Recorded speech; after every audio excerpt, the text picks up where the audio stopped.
साथियों, यह बात हम आपको पहले ही बता चुके हैं कि कतर पनौती भरा देश है। जिसने भी कतर के साथ हाथ मिला लिया, उसके बुरे दिन कुछ समय बाद ही शुरू हो जाते हैं।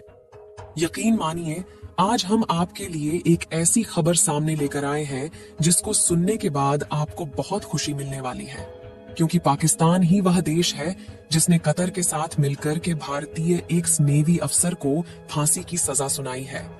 लेकिन आज भारत ने पाकिस्तान को लेकर के जो एक्शन प्लान तैयार किया है, इससे पाकिस्तान अगले 100 सालों तक नहीं भूलने वाला है। पूरी डेवलपमेंट क्या है इस वीडियो में समझते हैं। भारत जिस तरह से कतर और पाकिस्तान को सबक सिखाने जा रहा है, इसके लिए इस वीडियो को एक लाइक जरूर करें और भी ऐसी ही नॉलेजेबल वीडियो के लिए चैनल को सब्सक्राइब जरूर करें। दोस्तों, मेन खबर को जानने से पहले कुछ जरूरी बातों का जानना जरूरी है। जैसा कि आपको पता होगा कि पाकिस्तान कतर के साथ मिलकर के एक सीक्रेट सबमरीन खरीदने वाला था, और यह सबमरीन एक एडवांस क्वालिटी की सबमरीन थी जिसे रडार में स्कैन नहीं किया जा सकता, और कहीं न कहीं पाकिस्तान के बीच में डील फाइनल होने वाली थी। लेकिन इसका पता भारत के नेवी ऑफिसर को शायद लग चुका था, और यह खबर भारत तक पहुंच जाती, इससे पाकिस्तान को दुख होता। इसलिए पाकिस्तान ने कतर के साथ मिलकर के उन 8 नेवी ऑफिसर को फांसी की सजा सुना दी। लेकिन इस बात में कितनी सच्चाई है या फिर नहीं, ये क्लियर नहीं बताया जा सकता। फिर भी रिपोर्ट्स अभी तक यही बता रही हैं। लेकिन अब भारत ने पाकिस्तान की नींद उड़ाने वाला काम किया है, जहां आज भारत ने एक ऐसे देश के सामने अपने दरवाजे खोल दिए हैं जिसके लिए आज तक दुनिया के कई बड़े देश परेशान रहे हैं। और इंटरेस्टिंग चीज यह है कि भारत में जिस देश को इनवाइट किया है, ये पाकिस्तान का काफी बड़ा डिफेंस पार्टनर रहा है।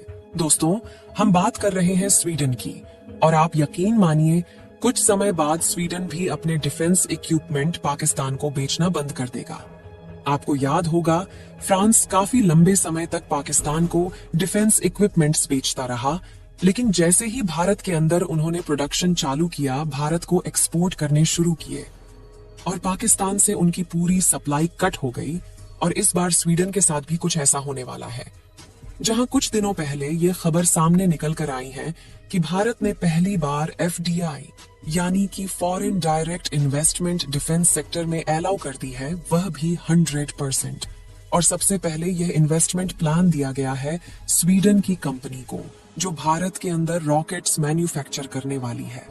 जहां अभी तक भारत में 70% FDI डिफेंस सेक्टर में अलाउ था, वह भी ऑटोमेटिक रूट से, लेकिन अब इसे 100% किया जा रहा है।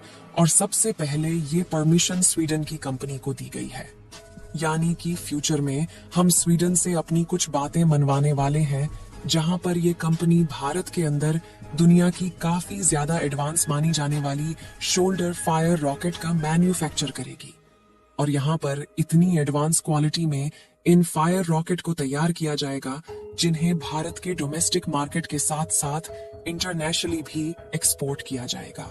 और अगर अमेरिका यूरोप की बात करें, तो यहाँ पर इन रॉकेट का बड़े स्केल पर इस्तेमाल किया जाता है, यानी कि मार्केट के अंदर पोटेंशियल बहुत ज्यादा है। और सबसे इंटरेस्टिंग बात यह है कि ये स्वीडन की पहली यूनिट होने वाली है जो उनके कंट्री से बाहर लगेगी, यानी उन्हें भारत के ऊपर काफी ज्यादा विश्वास हो चुका है। ये यूनिट हरियाणा के अंदर सेटअप की जाएगी, जिसमें इनिशियली करीब 500 करोड़ रुपए तक इन्वेस्टमेंट होगी, और उसके बाद अपने इस इन्वेस्टमेंट प्लान को बढ़ाने वाली है। और यहाँ पर हमने पाकिस्तान की बात इसलिए की है क्योंकि ये स्वीडन बेस्ड कंपनी पाकिस्तान को काफी एडवांस डिफेंस सिस्टम भेजती है, जिससे कई बार पाकिस्तान ने भारत के अंदर अटैक करने की भी कोशिश की है। लेकिन जब ये कंपनी भारत में डिफेंस रॉकेट को मैन्युफैक्चरिंग करने का काम करेगी, तो इससे पाकिस्तान को काफी बड़ा नुकसान होने वाला है, क्योंकि इसे पाकिस्तान को डिफेंस रॉकेट एक्सपोर्ट नहीं किया जाएगा। भारतीय नौसेना के अधिकारियों को मौत की सजा सुनाने वाले कतर पर भारतीय शिकंजा कसने लगा है, और कतर को भारत से 57,000 करोड़ रुपए चोरी करने में भी दोषी पाया जा चुका है। अपने आप को हमास का हितैषी बताने वाला कतर आखिर में चिंदी चोरी निकला, क्योंकि भारत से पाई पाई चुराकर कतर करोड़ों रुपए अपनी जेब में भर चुका है।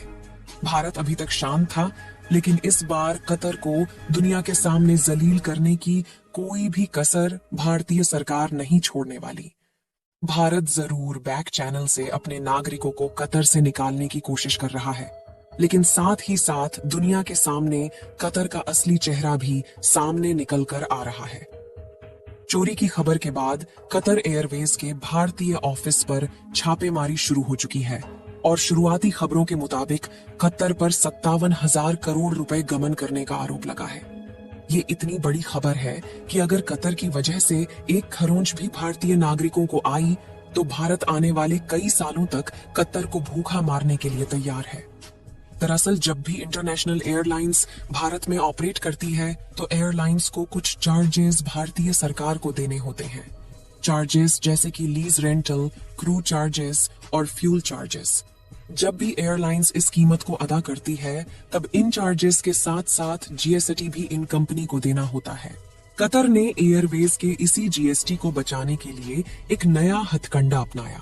इन सभी चार्जेस और जीएसटी को कतर एयरवेज की भारतीय ब्रांच को देना होता है, लेकिन पिछले कई सालों से कतर एयरवेज अपने कतर में बेस्ड हेडक्वार्टर से चार्जेस का भुगतान कर रही थी। ऐसा इसलिए क्योंकि अगर इनकी भारतीय ब्रांड इस पैसे को भरती तो इन्हें जीएसटी देना पड़ता, और क्योंकि पैसा डायरेक्टली कतर से आ रहा है इसलिए इस पर किसी भी तरह का कोई टैक्स एप्लीकेबल नहीं होता।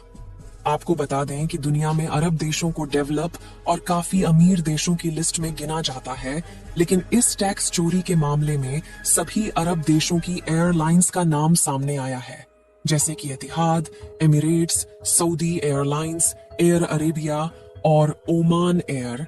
अब इसे कॉन्सिडेंस नहीं माना जा सकता, क्योंकि जब भारत के नागरिकों की जान खतरे में है तब भारत ने स्ट्रिक्ट एक्शन लिया है।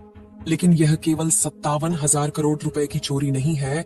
फाइनेंशियल ईयर 2013 से 2024 के बीच अभी तक इन एयरलाइंस की वजह से करीबन 1,30,000 करोड़ रुपए का नुकसान भारतीय अर्थव्यवस्था को उठाना पड़ा है। अब बात ये आती है कि भारत अब किस तरह से पैसे निकलवा सकता है, क्योंकि यह कोई छोटी मोटी चोरी नहीं है।